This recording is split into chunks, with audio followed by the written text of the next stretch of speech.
दर्शक बंधु वर्तमान समय परिवर्तन हो सारी वर्तमान ओडिशा रे बा भारत रे मुगल शासन चली ना कि ब्रिटिश शासन चली ना तेबे पुरी श्रीमंदिर पंडित मानू से दृष्टिगोचर को आनिबा पई चाहूचु कि आपण माने एई पंजिका को वर्तमान भी अनुमोदन देबा एप्लिकेशन दबा केते दूर ठीक आपण माने थरे चिंता करंतु जदि आपण माने एमानकर अप्रूवल कैंसल कर दियंती तबे हुए तो ओडिशावासी कैलेंडर व्यवहार करेंगे नहीं। कोहिनूर पंजिका जहाँकि पुरी जगन्नाथ मंदिर मुक्तिमंडप पंडित सभा द्वारा अनुमोदित होईची ये कैलेंडर बा पंजिकार मालिक होउचंती गोटे मुसलमान परिवार जे कि पीढ़ी पर पीढ़ी एही कंपनी टी को चलाउचंती बा प्रेस टी को चलाउचंती।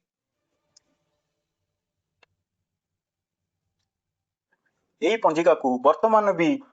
अनुमोदन देबा एप्लिकेशन दबा केते दूर ठीक आपण माने थरे चिंता करंती। जे ओडिशा लोकन को सेमानक पर्व पर्वाणी पालन करिवारे विपदगामी करा जाउची।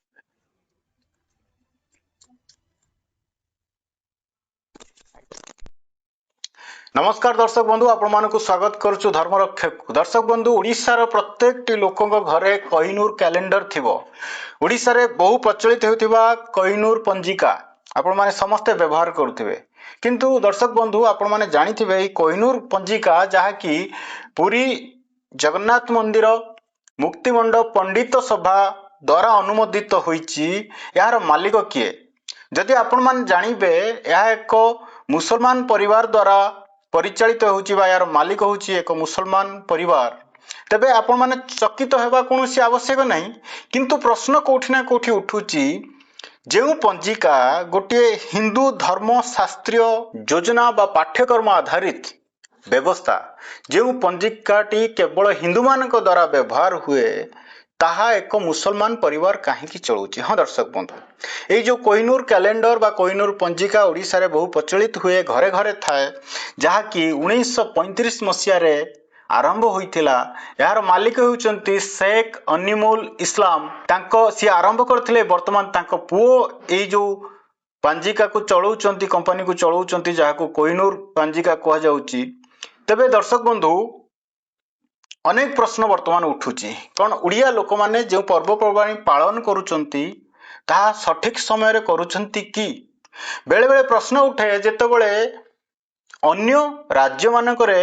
कौनसी पर्व एक तिथि बा तारीख रे थाए किंतु ओडिशा रे भिन्न तिथि एवं भिन्न तारीख रे थाए। तबे दर्शक बंधु सेठी ही आम मन रे भी प्रश्न आसिला कि ओडिशा रे थिबा कोहिनूर पंजिका रे एमिति तथ्य काहींकी अछि जेतेबेले अन्य राज्य मानकरे पर्व गोटे तिथि रे पालन हुए ओडिशा रे काहींकी अन्य तिथि रे पालन हुए जेतेबेले आमे ता भीतर को जानिबा पई चेष्टा कलु आमे पाइलु कि ये कैलेंडर बा पंजिकार मालिक होउचंती गोटे मुसलमान परिवार जे कि पीढ़ी पर पीढ़ी एही कंपनी टी को चलाउचंती बा प्रेस टी को चलाउचंती। तबे जेहेतु पुरीर प्रभु जगन्नाथंक मंदिर मुक्तिमंडप पंडित सभागण याकू अप्रूव देइचंती सही समय रे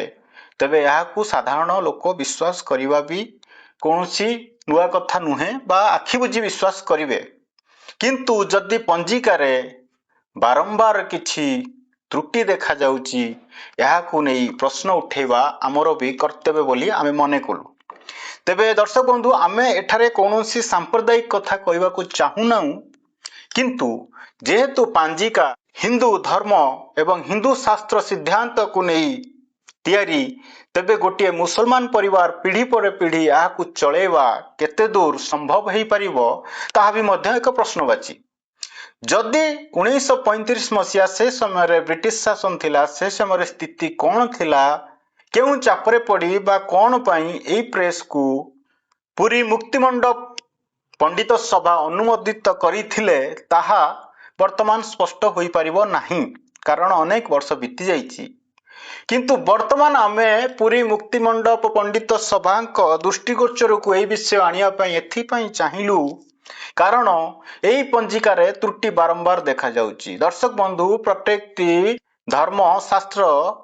कौन से एक सिद्धांत को नहीं परिचालित हेउथाए बा अनुसरण करुथाए कौन से एक सिद्धांत को जेतेबेले हिंदू संस्कृति परंपरा हिंदू शास्त्र इत्यादि रे सूर्य सिद्धांत को फॉलो करा जाए बा अनुसरण करा जाए सेतोले आमे देखिथिबा मुगल माने से माने चंद्र सिद्धांत रे अनुप्राणित हुंती जेमिति कि आपण माने देखुथिबे समस्त हिंदू देवादेवी को मंदिर उपरे जो पताकाटी उड़े सेथिरे सूर्यंकर चित्र थाए किंतु ओडिसा रे आपण माने देखिबे अनेक मंदिर उपरे थिबा पताकारे चंद्रकर थाए जहाँकि मुगल मानकर आक्रमण परे मंदिर गुड़िक सुरक्षित रखिबा पई मुगल माने काले भांगी देबे सेथिपई तांको मन खुशी करिया पई हुए तो या हेई थाई पारे बोली किछि बुद्धिजीवी माने कहती किंतु वास्तव रे आपण देखंतु सनातन धर्म संस्कृति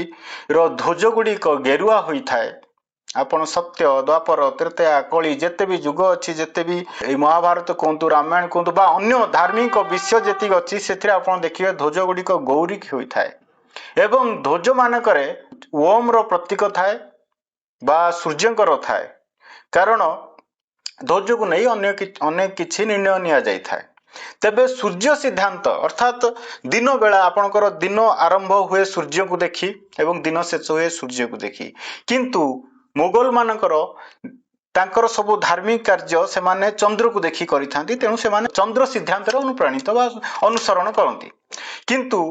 सनातन धर्म रे सूर्य सिद्धांत को अनुसरण करा जाए जेमिति कि जन्मदिन पालन सूर्य उदय पर हुए किंतु ब्रिटिश माने हुंतु बा अन्य माने से माने सब रात्रि रे करती विवाहर बाहाघर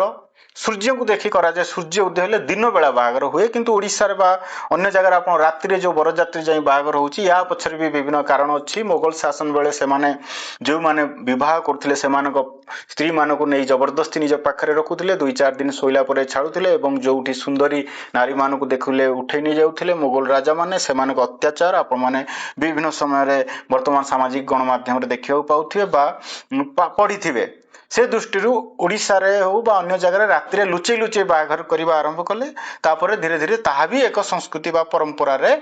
परिणत होई गला किंतु वर्तमान प्रश्न उठुची वर्तमान आमे एते सजाग हेला परे एते कथा जानिला परे भी चंद्र सिद्धांत को अनुसरण काहे की करिवा जदि भारत वर्ष रे विभिन्न राज्य रे एक समय रे कोनसी पर्व पर्वाणी पालन करूचंती आमे विपदगामी होई अन्य तिथि कहीं पालन करिवा जदि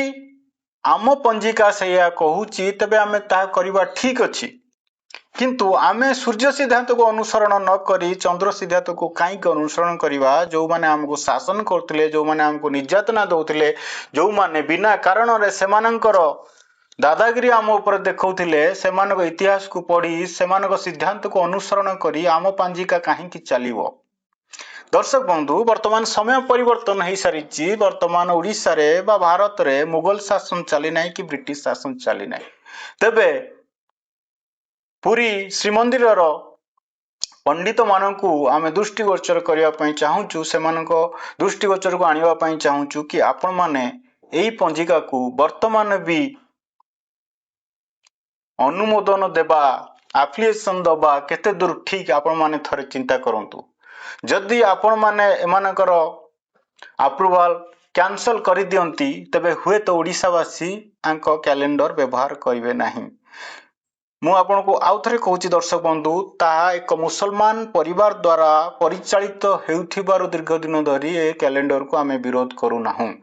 किंतु ये कैलेंडर रे अनेक समय त्रुटि आसुची ओडिशा लोकों को सेमानक पर्व पर्वाणी पालन करिवारे विपदगामी करा जाउची बोली अनेक थर एमिति प्रश्न उठी सारिलाणी तबे आउरी अधिक जानिया पई आसंतु आमे चर्चा करिवा प्रश्न पचारिवा जने पंडित महाशय को श्रीमान नारायण त्रिपाठी को सी कौन कहउचंती ए जो कोहिनूर पंजिका विषय को नहीं आज्ञा वर्तमान जो ओडिसा जो पांजी चलीची कोहिनूर पांजी वर्तमान चर्चा धीरे धीरे आरंभ हेलानी सामाजिक गणमाध्यम रे कि सेटा गोटे मुसलमान चलाउचंती बा तार मालिक जने मुसलमान जेहेतु पांजी गोटे हिंदू धर्म आधारित व्यवस्था गोटे तो ताको गोटे मुसलमान मालिक चलेबा एवं मुसलमान को व्यवस्था रे चलीबा केते दूर ठीक होउची बा ओडिया लोकन पई ता केते दूर ठीक होउची आपन मेजरली हमर मुसलमान का हिंदू या पर मु कहूनी मु गोटे जिनिस कहूची जे हमर आर्य और अनार्य दुईटा संस्कार भारत वर्ष टोटाल आर्यावर्त भूखंड बोली कहा जाए आर्यावर्त भूखंड ये याको भरत खंड बोली कुहाଯାଏ। आର୍ଯ୍यावर्त भूखंडर କିଛି ଅଂଶକୁ ଭରତ ରାଜାଙ୍କର ଯୋଉ ରାଜା ଭରତଙ୍କ ଦ୍ୱାରା ଆବୃତ କରାଯାଇଥିବା ହେତୁ ତାଙ୍କ ଭାଗରେ ପଡିଥିବା ହେତୁ ତାକୁ ଭରତ ଖଣ୍ଡ ହେଲେ ସାତ ଖଣ୍ଡ କରାଯାଇଥିଲା। ପୃଥ୍ୱୀ ସାତ ଖଣ୍ଡ କରିଥିଲେ ପୃଥିବୀ କି, ସାତ ଖଣ୍ଡ ଭିତରୁ ତାଙ୍କର ଭରତ ବୋଲି ଗୋଟେ ସନ୍ତାନ ଥିଲେ। ତେଣୁ ଆକୁ ଯୋଉ ଆର୍ଯ୍ୟବର୍ତ ଭୂଖଣ୍ଡ ରାଜା ଥିଲେ ପୃଥୁଙ୍କର ଯୋଉ ଗୋଟେ ଖଣ୍ଡ ଭିତରେ ଭରତ ବୋଲି ଜଣେ ତାଙ୍କର ପୁଅ ଥିଲେ, ଯିଏ ପୁଅ ତାଙ୍କର ଅନୁସାରେ ଏଇଟା ଭରତ ଖଣ୍ଡ ବୋଲି କୁହାଯାଏ। ଆମର ମହାସଂକଳ୍ପ ଥିରେ ଏଗୁଡାକ ସଂକଳ୍ପକୃତ କରାଯାଏ ଯେ ଆର୍ଯ୍ୟାବର୍ତ୍ତେ ଭରତ ଖଣ୍ଡେ ଉତ୍କଳ ପ୍ରଦେଶ, এইটা ହେଲା ଆମର ଉତ୍କଳ ପ୍ରଦେଶ। କାଳକ୍ରମେ ଏହାକୁ ଚେଞ୍ଜ କରାଯାଇ ମଗଧ ପରେ ଉଡ୍ର ପରେ ଓଡିଶା, ଏସବୁ ପ୍ରକାର ବିଭିନ୍ନ ପ୍ରକାର ନାମକରଣ, କିନ୍ତୁ ଏଇଟା ହେଲା ପ୍ରକୃତର ନାଁ ହେଲା ଉତ୍କଳ। ତେଣୁ ଏ କଳାର ଉତ୍କୃଷ୍ଟତା ସେତୁ ଉତ୍କଳ ବୋଲି କଳା ଏକ ପ୍ରକାର ହେଲା ଆମର ଜ୍ୟୋତିଷ ଶାସ୍ତ୍ର ମଧ୍ୟ ଗୋଟେ ପ୍ରକାର କଳା। ତେଣୁ ଇଏ ଗୋଟେ ଉତ୍କର୍ଷ ଶ୍ରେଷ୍ଠ। ତେଣୁ ଜ୍ୟୋତିଷ ଶାସ୍ତ୍ରର ଶ୍ରେଷ୍ଠ କଳା ଭାରତ ଯୋଉ ଓଡିଶା ଭିତରେ ଆମର ଯୋଉ ବର୍ତ୍ତମାନ ସାମ୍ପ୍ରତିକ ଓଡିଶାରେ ଥିଲା ବୋଲି ଆକୁ ଉତ୍କଳ ବୋଲି କୁହାଯାଏ। ତେଣୁ ପ୍ରତ୍ୟେକ କଳାର ଶ୍ରେଷ୍ଠତ୍ୱ ସ୍ଥାନ ହେଲା ଉତ୍କଳ ବୋଲି କୁହାଯାଏ। ତେଣୁ ଭରତ ଖଣ୍ଡେ ଉତ୍କଳ ପ୍ରଦେଶ ଆର୍ଯ୍ୟାବର୍ତ୍ତ। ତେଣୁ ଆର୍ଯ୍ୟାବର୍ତ୍ତରେ ଥିବା ସମସ୍ତ ଜନ୍ମ ହଉଥିବା ପ୍ରତ୍ୟେକ ଲୋକ ଆର୍ଯ୍ୟ, ଏବଂ ସେମାନେ ଆର୍ଯ୍ୟ ସଂସ୍କାର ଗୋଟେ ସଂସ୍କାର ନା ଆର୍ଯ୍ୟ ବୋଲି କୌଣସି ପ୍ରକାର ଗୋଟେ ନିର୍ଦ୍ଦିଷ୍ଟ ସମ୍ପ୍ରଦାୟ ନୁହନ୍ତି। ଆର୍ଯ୍ୟ ସଂସ୍କାର ଦ୍ୱାରା ଯୋଉମାନେ ସଂସ୍କୃତ ହେଲେ ସେମାନଙ୍କୁ ଆର୍ଯ୍ୟ କୁହାଗଲା। ଯେଉଁମାନେ ଆର୍ଯ୍ୟ ସଂସ୍କାର ବିରୁଦ୍ଧାଚରଣ କଲେ ସେମାନଙ୍କୁ ଅନାର୍ଯ୍ୟ କୁହାଗଲା। ଅର୍ଥାତ୍ ଆମେ ଯୋଉଟା ଦିନରେ ପାଳନ କରିବା, କିଛି ଲୋକ ଅନାର୍ଯ୍ୟ ମାନେ ତାକୁ ରାତ୍ରି ପାଳନ କରନ୍ତି। ଯୋଉଟାକୁ ଆମେ ସୂର୍ଯ୍ୟଙ୍କର ଉପସ୍ଥିତିରେ ପାଳନ କରିବା, କିଛି ଅନାର୍ଯ୍ୟ ମାନେ ତାକୁ ଚନ୍ଦ୍ରଙ୍କ ଉପସ୍ଥିତିରେ ପାଳନ କରନ୍ତି। ଯେହେତୁ ଚନ୍ଦ୍ର ସୂର୍ଯ୍ୟଙ୍କ ଆଲୋକରେ ଆଲୋକିତ, ତେଣୁ ବିପରୀତ ବୋଧକ ଯୋଉମାନେ ସଂସ୍କାରକୁ ଗ୍ରହଣ କଲେ ସେମାନେ ଅନାର୍ଯ୍ୟ, ଯୋଉମାନେ ପ୍ରକୃତ ସଂସ୍କାରକୁ ଗ୍ରହଣ କଲେ ସେମାନଙ୍କୁ ଆର୍ଯ୍ୟ ବୋଲି କୁହାଗଲା। ତେଣୁ ଆର୍ଯ୍ୟାବର୍ତ୍ତ ଭୂଖଣ୍ଡରେ ଜନ୍ମ ନେଉଥିବା ପ୍ରତ୍ୟେକ ବ୍ୟକ୍ତି ଆର୍ଯ୍ୟ ବୋଲି କୁହାଯିବ। ଯଦିବା ସେ ଯୋଉ କହୁଛ ତମେ ଯୋଉ କହୁଛ ଯୋଉ ଆମର କୋହିନୂର ସ୍ପେସ୍ ପଞ୍ଜିକା ଯୋଉ ମୁସଲମାନ ଜଣକ ତିଆରି କରିଥିଲେ କି ତାର ମାଲିକ ଯୋଉ ଅଛନ୍ତି ବେଲିକା, ସେ ଆର୍ଯ୍ୟବର୍ତ୍ତ ଭୂଖଣ୍ଡରେ ଜନ୍ମ ନେଇଥିବେ, କିନ୍ତୁ ଯଦି ଅନାର୍ଯ୍ୟ ସଂସ୍କାର ଦ୍ୱାରା ପରିଚାଳିତ ହେଇଥାଏ ତାକୁ ମୋଗଲ ମାନେ ଅନାର୍ଯ୍ୟ ସଂସ୍କାର ବେଶୀ ପ୍ରୋତ୍ସାହନ ଦିଅନ୍ତି। ସେ ମୋଗଲ ସଂସ୍କାର ଦ୍ୱାରା ପରିଚାଳିତ କି ନାହିଁ ସେଇଟା ତ ମୁଁ କହିପାରିବି ନାହିଁ, କିନ୍ତୁ ଯେହେତୁ ଏଠି କହୁଛ ତମେ ନାହିଁ ସେ ଜଣେ ମାନେ ଯୋଉ ପଞ୍ଜିକାର ଯୋଉ କୋହିନୂର ନାଁଟା ଅନୁସାରେ ମୁଁ ଭାବୁଛି ଏଇଟା ନିଶ୍ଚିତ ଭାବରେ ସେମାନେ ମୋଗଲ ସଂସ୍କାର ଦ୍ୱାରା ପରିଚାଳିତ। ମୋଗଲ ସଂସ୍କାର ଦ୍ୱାରା ପରିଚାଳିତ ନହେଲେ କୋହିନୂର ନାଁଟା ନେଇନଥାନ୍ତେ। ଆମର ଯେତେବେଳେ ଥିଲା ପ୍ରଥମେ ଏଇ ଯୋଉ ମଣିର କୋହିନୂର ବୋଲି ଯାହା କୁହାଯାଉଛି, ପ୍ରଥମ ମଣିଟା ଥିଲା ଶ୍ୟାମନ୍ତକ ମଣି ବୋଲି ତାକୁ କୁହାଯାଉଥିଲା, ଯୋଉଟା କି ଭଗବାନ ଶ୍ରୀକୃଷ୍ଣ ଉଦ୍ଧାର କରିଥିଲେ। ତାକୁ ଉଦ୍ଧାର କରି ଜାମ୍ବବତୀକି ବିବାହ କରି ଜାମ୍ବବାନ ଠାରୁ ଉଦ୍ଧାର କରିଥିଲେ ମଣିଟାକୁ, ଯୋଉ ଶ୍ୟାମନ୍ତକ ମଣି। ତେଣୁ ଶ୍ୟାମନ୍ତକ ମଣିଟା ଆସିଲା ପରେ ଯେତେବେଳେ ଜଗନ୍ନାଥଙ୍କ ମୁକୁଟରେ ତାକୁ ଶୋଭା ପାଇଲା, ଯୋଉ ଆମର ଜଗନ୍ନାଥ ମନ୍ଦିରରେ ଯୋଉ ଦେବତା ଥିଲେ ତାଙ୍କ ମୁଣ୍ଡରେ ମୁକୁଟରେ ଶୋଭା ପାଉଥିଲା ଯୋଉ ଶ୍ୟାମନ୍ତକ ମଣିଟା, ସେଇଟାକୁ କୁହାଗଲା, ସେଠି ତାକୁ କୁହାଗଲା ଯେ ତାକୁ ଇନ୍ଦ୍ର ନୀଳମଣି ବୋଲି ଅଭିହିତ କରାହେଇଥିଲା। ସେ ଇନ୍ଦ୍ର ନୀଳମଣିଟା କାଳକ୍ରମେ ତାକୁ ମୋଗଲ ମାନଙ୍କର ତିଆରକୁ ଚାଲିଗଲା ପରେ ସେମାନେ ତାର ନାଁ ଦେଲେ କୋହିନୂର ହୀରା ବୋଲି ତାର ନାଁ ଦେଲେ, ଯୋଉଟା କି ଶାହଜାହାନଙ୍କ ମୁକୁଟରେ ଶୋଭା ପାଉଥିଲା। ମୟୂରୀ ସିଂହାସନରେ ଶାହଜାହାନ ତାକୁ ରଖିଥିଲେ। ତେଣୁ ସେଇ ଯୋଉ କୋହିନୂର ହୀରାଟା ସେମାନେ ତାକୁ ନାମିତ କରିଥିଲେ କୋହିନୂର ବୋଲି ତା ନାଁ ନାମିତ କରିଥିଲେ। କୋହିନୂର ଅର୍ଥ ଗୋଟେ କିଛି ପୃଥିବୀର ଆଲୋକ ବୋଲି ତାକୁ କୁହାଯାଏ ଉର୍ଦ୍ଦୁରେ। କୋହେ ଅର୍ଥ ମାନେ ଗୋଟେ ନିର୍ଦ୍ଦିଷ୍ଟ ଭୂଖଣ୍ଡ, ଆଲୋକ ମାନେ ନୂର ଅର୍ଥ ଆଲୋକ, କୋହେ ନୂର ଅର୍ଥାତ୍ ମୋଗଲ ମାନଙ୍କ ଦ୍ୱାରା ଏଇ ନାଁଟା ଦିଆଯାଇଥିଲା। ଯେହେତୁ ମୋଗଲ ମାନଙ୍କ ଦ୍ୱାରା ଏ ନାଁ ଦିଆଯାଇଥିଲା, ଯେତେବେଳେ ପଞ୍ଜିକା ତିଆରି କରାଯାଉଛି କୋହିନୂର ବେଲିକା, ନିଶ୍ଚିତ ଭାବରେ ମୋଗଲ ମାନଙ୍କ ସଂସ୍କାର ଦ୍ୱାରା ଏ ପଞ୍ଜିକା ପ୍ରଭାବିତ ହେଇଛି ବୋଲି ଆମେ ନାମ ଦ୍ୱାରା ଅନୁମୟ କରୁଛୁ। ତା ଭିତରେ କଣ ଅଛି ନ ଅଛି ଆମେ କହିପାରୁନାହିଁ, ନାମ ଦ୍ୱାରା। ତାପରେ ଆମେ ଭିତର ଦ୍ୱାର ଖୋଲିବା, ବିଭିନ୍ନ ପ୍ରକାର ମାନେ ମୋଗଲ ମାନଙ୍କର ଯୋଉ ପର୍ବପର୍ବାଣୀ ତା ଦେହରେ ସନ୍ନିବେଶିତ କରାଯାଇଛି। ଆମ ପର୍ବପର୍ବାଣୀ ତାଙ୍କ ପର୍ବପର୍ବାଣୀଟାକୁ ସନ୍ନିବେଶିତ କରିଛନ୍ତି। ସେଇଟା କଣ ହଉଛି ନା, ଯଦି କୌଣସି ମୋଗଲ ସମ୍ପ୍ରଦାୟ ମୋଗଲ ବଂଶଜ ମାନେ କିମ୍ବା କୌଣସି ମୁସଲମାନ ଲୋକମାନେ ଇଏ ପଞ୍ଜିକାକୁ ଫଲୋ କରୁଥାନ୍ତି, ତାହେଲେ ଭଲ କଥା। ଫଲୋ କେହି କରନ୍ତି ନାହିଁ ବୋଲି ମୁଁ ଭାବୁଛି। କୌଣସି ମୁସଲମାନ ଘରେ ଆପଣ ମାନେ କୋହିନୂର ପଞ୍ଜିକା ପାଇବେ ନାହିଁ, କି କୋହିନୂର ପଞ୍ଜିକା ହଉ କଣ ହିନ୍ଦୁ ମାନଙ୍କର କୌଣସି ପଞ୍ଜିକା ସେମାନେ ତାଙ୍କର ସ୍ୱତନ୍ତ୍ର ପଞ୍ଜିକା ଅଲଗା ଅଛି, ସେ ପଞ୍ଜିକାକୁ ଗ୍ରହଣ କରନ୍ତି ନାହିଁ। ଏମାନେ ତା ଦେହରେ ଖ୍ରୀଷ୍ଟିଆନଙ୍କ ହଉ ମୁସଲମାନଙ୍କର ହଉ ବୌଦ୍ଧଙ୍କର ହଉ ବିଭିନ୍ନ ପର୍ବପର୍ବାଣୀ ଗୁଡାକ ସନ୍ନିବେଶ କରିବା କୌଣସି ହାସ୍ୟାସ୍ପଦ ଆବଶ୍ୟକତା କିଛି ନାହିଁ। ଯେହେତୁ ହିନ୍ଦୁ ମାନେ ଯୋଉ ପର୍ବପର୍ବାଣୀ କି ବ୍ୟବହାର କରୁଛନ୍ତି, ଯୋଉ ପର୍ବପର୍ବାଣୀ ଦ୍ୱାରା ବା ସଂସ୍କାର ଦ୍ୱାରା ପରିଚାଳିତ ହଉଛନ୍ତି, ଯୋଉ ପର୍ବାଣୀ ସେମାନଙ୍କ ଗ୍ରହଣ ଯୋଗ୍ୟ ସେମାନେ ତାକୁ ପରିଚାଳିତ ହଉଛନ୍ତି ବା ସେମାନଙ୍କର ସଂସ୍କାରକୁ ସେମାନେ ପ୍ରଭାବିତ କରୁଛନ୍ତି, ସେ ପର୍ବପର୍ବାଣୀ ଗୁଡିକ ଆମ ହିନ୍ଦୁ ମାନଙ୍କ ସେ ପଞ୍ଜିକାକୁ ଆମେ କିଣୁଛେ। ତ ଅନ୍ୟ ସମ୍ପ୍ରଦାୟର ପର୍ବପର୍ବାଣୀ କି ତା ଧୀରେ ଭର୍ତ୍ତି କରିବାର କଣ କାରଣ ଅଛି ମୁଁ ବି ଜାଣିନି, ଯୋଉମାନେ କରୁଛନ୍ତି ସେମାନେ ବି ଜାଣିଥିବେ କାହିଁକି ସେମାନେ ଭର୍ତ୍ତି କରୁଛନ୍ତି, ତା କାରଣ କଣ ସେଇଟା ବି ଏପର୍ଯ୍ୟନ୍ତ ମୁଁ ଜାଣିପାରୁନି, ବା ମତେ ଯୋଉ ପଚାରିଲେ ସେ ବିଷୟରେ ମୁଁ ଅଜ୍ଞାତ, ଯୋଉଟା କି ଏସବୁ ଜିନିଷ ମୁଁ ଜାଣି ବି ପାରିନାହିଁ ଏପର୍ଯ୍ୟନ୍ତ। ତ ଆପଣ କେବେ ଏମିତି ଉପଲବ୍ଧି କରିଛନ୍ତି କି ଏଇ ଯୋଉ ପଞ୍ଜିକାରେ ଆମ ଧର୍ମୀୟ ଶାସ୍ତ୍ର ଅନୁସାରେ ଯାହା ରହିବା କଥା ତାକୁ ବାଦ ଦେଇକି ବା ସେଇ ପର୍ଟିକୁଲାରଲି ସେଇ ଜିନିଷ ନ ରହିକି ଅନ୍ୟ କିଛି ଭ୍ରମ ସେଥିରେ ତିଆରି କରାଯାଏ? ମୁଁ ତାକୁ ବି ଅନୁଭବ କରିଛି। କାହିଁକି ନା भारत वर्ष टोटाल जेहेतु आर्यावर्त भूखंडर अंतर्गत या सूर्य सिद्धांत और चंद्र सिद्धांत दी प्रकार सूर्य सिद्धांत रे संपूर्ण भाव भारतीय संपूर्ण पंजिका परिचालित होता जोटा कि विक्रमादित्य समय रे सूर्य सिद्धांत रे आमर जड़े महान पंडित जी कि आमरी उत्कल प्रदेश बा ओडिशा जन्म नहीं बराहमीर बोली कह जाए जहाँ कह जाए कि ज्योतिष शास्त्र उदीयमान सूर्य बोली कह जाए जो बराहमीर बराहमीर जन्मस्थान हूँ धौली निकटवर्ती अंचल से जन्म ग्रहण करते बराहमीर जोटा कि विक्रमादित्य नवरत्न पंडित भितर अंतर्गत भितर उदीयमान सूर्य बोली ग्रहण करते महाराज विक्रमादित्य अत्यंत सम्मान प्रदान करते विक्रमादित्य तेणु बराहमीर सूर्य सिद्धांत पूर्ण परिचालक थे तेणु आमर से पांजी गुड़िक जो आमर जो आमर जो कुंभ कराए कुंभ अर्धकुंभ कर कुंभ कराए कुंभ कौन कराए प्रति 12 वर्ष थे प्रस्तुत पंजिका को परिचालना करता से पंजिका गुड़िक कौन कराए विभिन्न राजा मान पठिया जाए तेणु विभिन्न से पंजिका द्वारा प्रस्तुत पर्वपर्वाणी की सूर्य सिद्धांत सन्निवेश कराइला तेणु सेगुड़िक कौन कराए राजा महाराजा विभिन्न प्रकार सब जो प्रति 12 वर्ष को थे लेके लिखाई थाए 12 वर्ष को थे पंजीर अवधि शेष हुए तेणु कुंभ गुड़ा जो महाकुंभ पड़े 12 वर्ष को थे पड़े तेणु ये महाकुंभ शह शह संख्यार लोक एकत्रित होता हजार हजार कोटी कोटी संख्या लोक एकत्रित होता कुंभ कौन कराए से जो पांजी गुड़िक बंटन कराए तेणु प्रत्येक राजा मान पांजी पठिया जाए से राजा मान प्रतिनिधि पठे था से प्रतिनिधि मैंने पांजी आने पांजी आनला करद राजा मान राजा गुड़ा पठे था करद राजा मान कौन कर डिस्ट्रीब्यूशन करते विभिन्न प्रकार जमीदार मान सब से पांजी गुड़िक लेखि गाँव में प्रति दोल पूर्णमी पढ़ा जाए प्रति वर्ष पांजी दोल पूर्णमी पढ़ाई था लोक मान पांजी विषय संपूर्ण भाव ज्ञात कराई दोल पूर्णमी दोल देवता बसती से पांजी पठन कराई एगुड़ाक पारंपरिक भाव में परिचालित थिला तेणु पांजी गुड़ाक 12 वर्ष थे परिचालित जोटा कि यहाँ मुझे शुणी पढ़ी निजे जड़े ब्रिटिश गवर्नर जे कि देखिले जे महाकुंभ हजार हजार संख्या लोक एकत्रित होती सी जड़े जो आम भारतीय लोक जो पचारे एत लोक भारत में कौन प्रकार संचार मध्यम न था कौन प्रकार सुविधा डाक सेवा भी सुविधा ना तथापि एत लोक 12 वर्ष को थे मन रखे एकत्रित हमार कारण कौन से कहले जे आपको जड़े लोक एकत्रित ना जड़े लोक केमी एकत्रित करें संचार माध्यम एकत्रित करा संभव होनी ये जड़े लोक केमी एकत्रित कर आसन से जन लोक को देखिए देखा गला बेलू जड़े बसिक पांजी लिखुता गोटे छोड़िया कुड़िया भितर तेल यही व्यक्ति जनक ही 12 वर्ष को थे ये लक्ष लक्ष लोक एकत्रित करेंगे कारण पांजीर अवधि 12 वर्ष सदाए तेणु प्रति 12 वर्ष को थे नूतन पंजिका प्रकाश होता है से पंजिका द्वारा भारत तेणु आप देखिए उत्तर प्रदेश में राजस्थान में महाराष्ट्र में जो दिन कुमार पूर्णमी ओडिशा भी से दिन कुमार पूर्णमी पालन कराए पुरी से कुमार पूर्णमी पालन कराए भुवनेश्वर से कुमार पूर्णमी प्रत्येक जगह भारत वर्ष में पर्व मान हिंदू मान गोटे दिन पर्व समस्ते पालन करते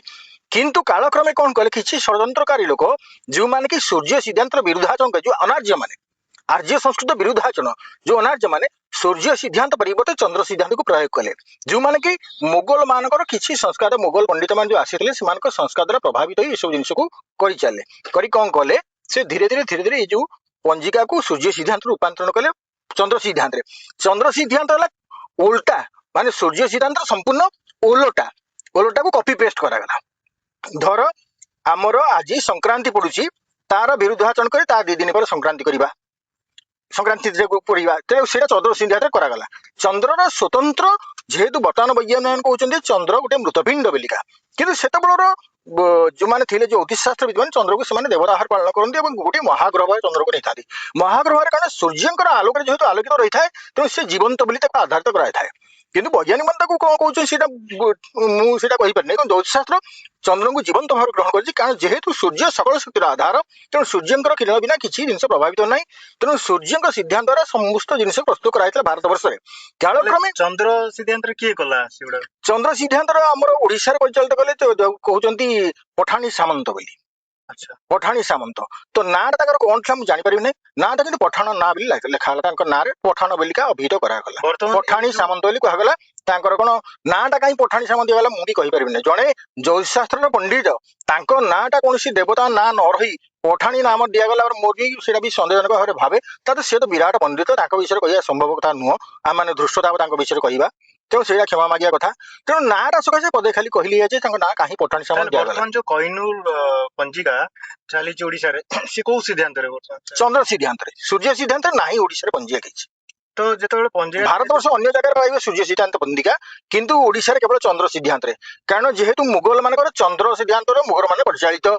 मुगल मानकर पूजा करने से चंद्र को हिंदू माने चंद्र को पूजा करने सत किंतु चंद्र को पूजा करे सूर्यंकर प्रभाव द्वारा प्रभावित चंद्र को पूजा करा जाए चंद्र ग्रह पर अभिहित कराए किंतु मुगल माने सूर्य को पूजा करते नहीं चंद्र को पूजा कर मुगल माने सूर्य सिद्धांत विरुद्ध रे चंद्र सिद्धांत परिचालित होता है चंद्र सिद्धांत पंजिका कंप्लीट मुगल मान संस्कार द्वारा चंद्र सिद्धांत पंजिका परिपृष्ट बोली कहुजिबो।